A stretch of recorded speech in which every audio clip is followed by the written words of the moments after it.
live 5 for 6 weather team is coverage you can count on.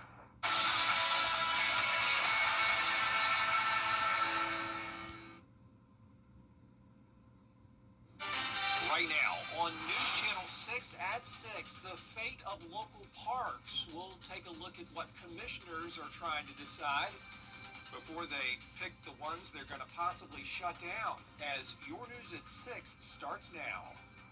Live from Television Park, this is WJBF News Channel 6 at 6. Good evening, everybody. I'm Brad Means. We thank you for joining us as coverage you can count on begins with parks on the potential chopping block. For 3 years, as we've reported, Augusta leaders have considered closing parks as a way to save money. Well, now they're armed with the evidence of which ones don't draw a crowd. George Escala has the story. Welcome to a city playground, but with no one around, and that's pretty common in Augusta, according to the city park use study. My thought here is that if you invest in parks, people will use the parks.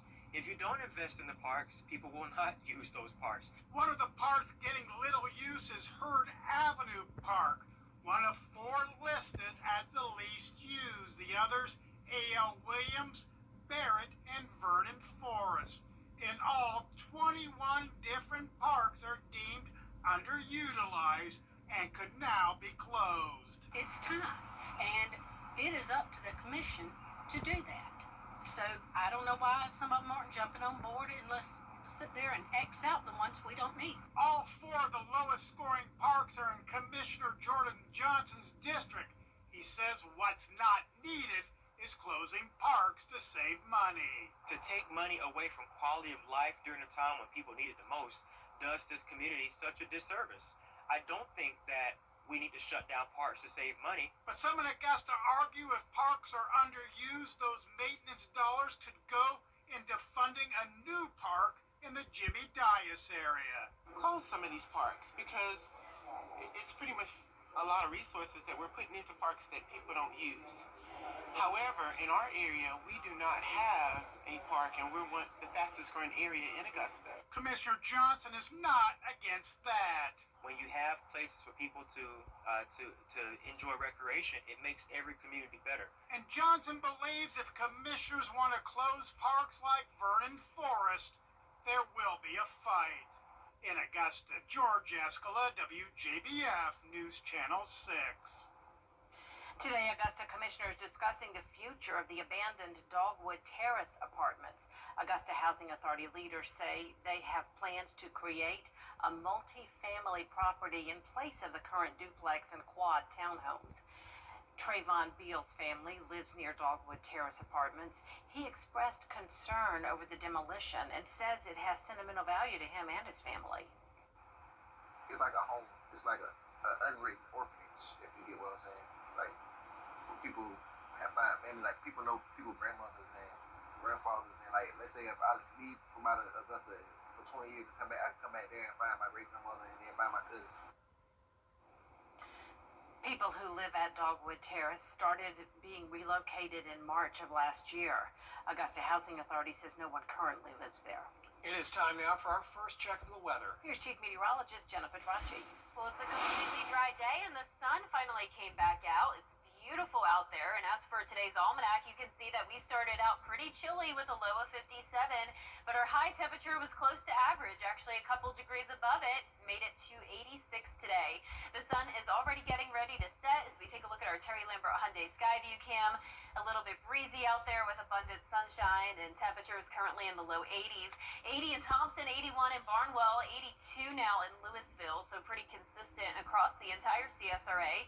Wrightsville, you're warmer at 84. Everyone at least a little bit warmer than yesterday, but a whole 10 degrees warmer in Lincolnton and McCormick now that the clouds have broken apart. Now, even though it's feeling warmer, though, it still feels great out there as dew points are super low in the 50s today. We even had some 40s earlier, so very low humidity with winds out of the northeast. Those winds gusting up to around 15 to 20 miles per hour, and for the rest of this evening, we'll drop down to 76 by 8 p.m., staying mostly clear. More details on your forecast coming up, and back to you.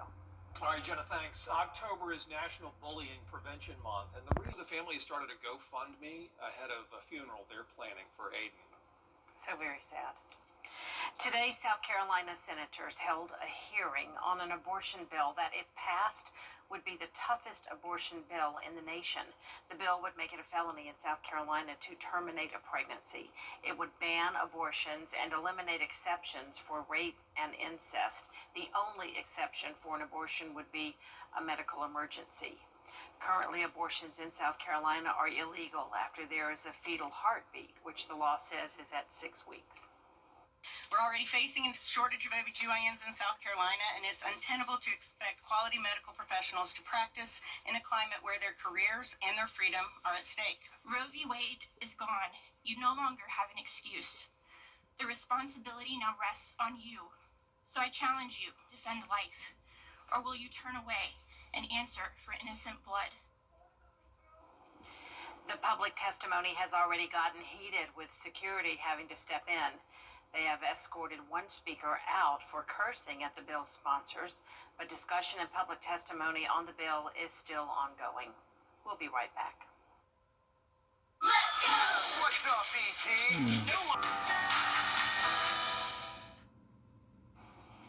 Animal control is getting a boost in North Augusta's new budget. The story now from Aiken Bureau Chief Sean Cabbage-Stock.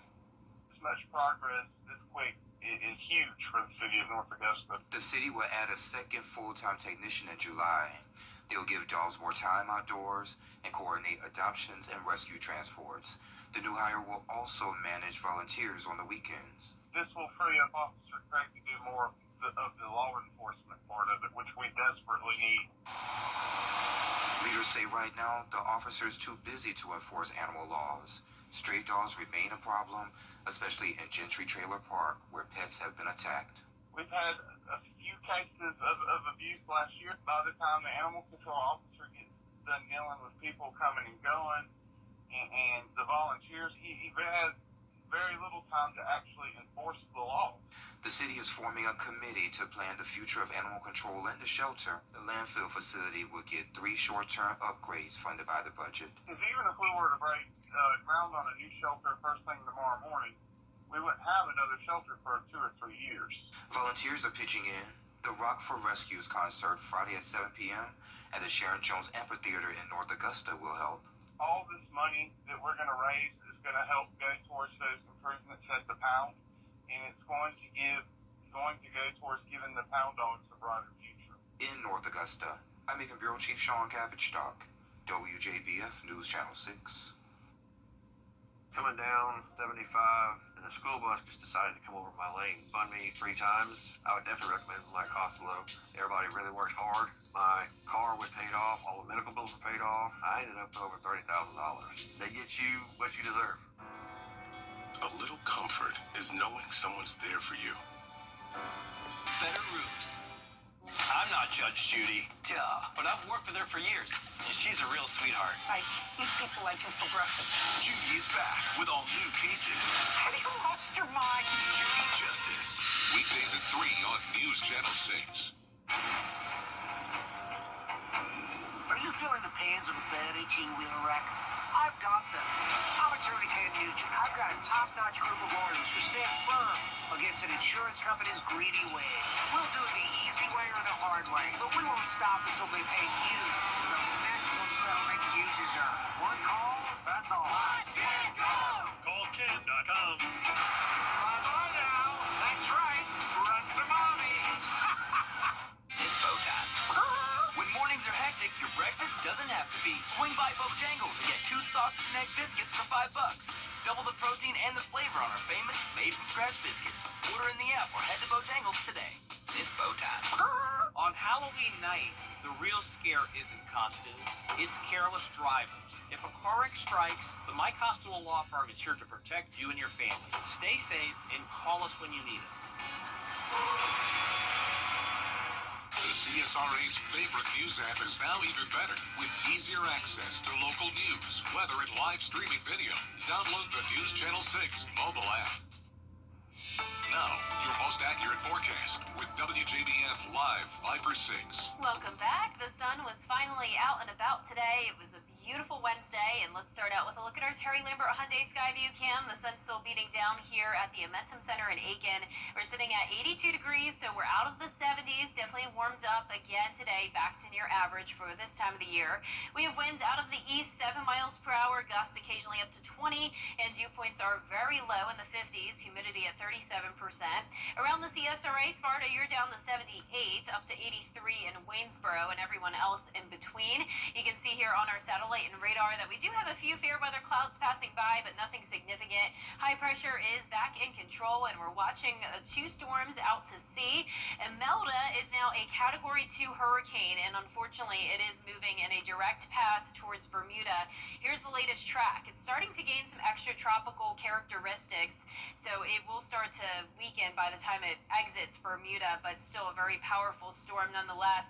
So powerful that it was able to absorb Humberto from its upper level wind field. So we were tracking Humberto all week long. That's what helped to steer Imelda out to sea. And then once Imelda took over, it just sort of weakened Humberto big time, so that one's no longer an issue.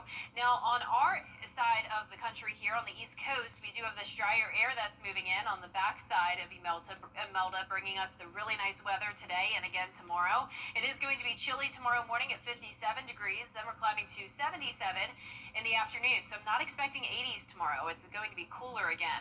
So our futurecast showing some clouds on and off, winds coming out of the northeast. Overall, a nice sunny day again tomorrow. A few showers and storms off the coast, impacting the coastline of Georgia and down in Florida. But here in town, I'm not expecting any rain, maybe just a bit more cloud cover by Friday evening. And as we head into the weekend, because we are expecting a lot of tropical moisture down here in the Gulf with a stationary front developing. So not a tropical system, but we'll also have this area of low pressure. So that's going to bring winds out of the south. It'll bring us some rain chances Sunday and Monday. A lot of the rain is expected to come down very light in nature. So those future rainfall estimates really only around 1/4 of an inch to maybe 1 inch at the highest, but we'll take all the rain we could get. It was a super dry month in September, so luckily we are getting some rain for that first weekend of October. Low temperatures tonight are going to be below average, only making it to 56 in Augusta. Highs tomorrow are going to be in the mid to upper 70s, and your 10-day forecast is showing the temperatures warm up again to the low to mid 80s as we go into the weekend, and low temperatures also warming up into the mid 60s. Now, congratulations to today's umbrella winner. That is Connie Wallace from Barnwell, South Carolina. Connie, you can pick up your umbrella here at the station and sign up to win yours on WJBF.com. For over 50 years, Morris Helping people, changing lives. The Scholar Athlete Awards are brought to you by Jefferson Energy Cooperative, Revath of Augusta, McDonald's, and WJBF News Channel 6. Now, WJBF sports coverage you can count on. Well, Fox Creek Predators football team now 5-0. You've only been able to say that one other time in program history, and you'll have to go all the way back to 2011 to find the last time the Predators began a football season with 5 straight wins. Now, granted, the caliber of opponent hasn't been great so far. Dixie, which was Fox Creek's season opener opponent, is the only team they have faced with a winning record. That's going to change starting Friday when undefeated Orangeburg Wilkinson comes into town, but Coach Lemuel Lackey says he's confident his team is ready for the challenge. Well, I think the biggest thing for us is just building some confidence. And, we were able to get some opponents that we felt like, hey, we can do some good things against and see some kids that we don't normally get to see. Our kids are battle tested, so, this will be good for us just to see where we are at that AAA level. It feels very good. We worked hard all over the summer. JV and varsity, we put in the work for this, and we earned this. It wasn't given to us. Now, one of these two undefeated teams will be undefeated no longer after Friday night kickoff set for 7:30 p.m. at Fox Creek. Well, it is Wednesday, and you know exactly what that means. It's time for us to reveal our latest Scholar Athlete of the Week. As with all of our Scholar Athletes, Lucas excels in the classroom just as much as he does in his field of athletic competition. But Lucas also recently set a cross-country mark for the second fastest time in the state of Georgia. He's a 4-time All-Region and 4-time All-State selection, a 2024 U.S. Track and Field and Cross Country Coaches Association All-American with region and state championships in track. Now, Lucas says being one of the state's best is a gratifying feeling. It was definitely a huge accomplishment. It was something I've been looking forward to for years. Ever since my friend Adam Lippy set the record a couple years ago, I knew it was something that I could achieve, and my lifelong goal was to break 15 in the 5K, and so finally getting that was a huge relief. He's always been super disciplined, so it's been just part of the way he approaches things, both in terms of running, eating, resting, classroom work. Really did his first run. I was 2 or 3 years old, and I can see those pictures, and I think even in that first race, I remember we were like surprised at how fast he finished. It was like a little 1 mile run. How he's rooted in his Christian faith, and just as he gets onto a team and building relationships with them, and wherever he goes to college. Lucas, on behalf of Jefferson. And congrats to Lucas on his Scholar Athlete Award. That's it for sports. We'll be right back. Years ago, I lost my father in an auto accident. The Xfinity Series drivers gear up for another high-speed showdown. Feel the energy live at Charlotte Roval. Get your tickets now at NASCAR.com/tickets. Don't miss your chance to experience the Xfinity Series live and in person. Something about the morning. They should be the food now. You know that I love you. Good morning, Augusta. Our 10-day forecast is showing sunshine again Thursday and Friday. Cooler high temperatures in the upper 70s to around 80, lows in the mid-50s, then a chance of rain over the weekend. That is our report for now. We're back at 7 after World News Tonight. And we'll see you again for News Channel 6 at 11. Have a nice evening.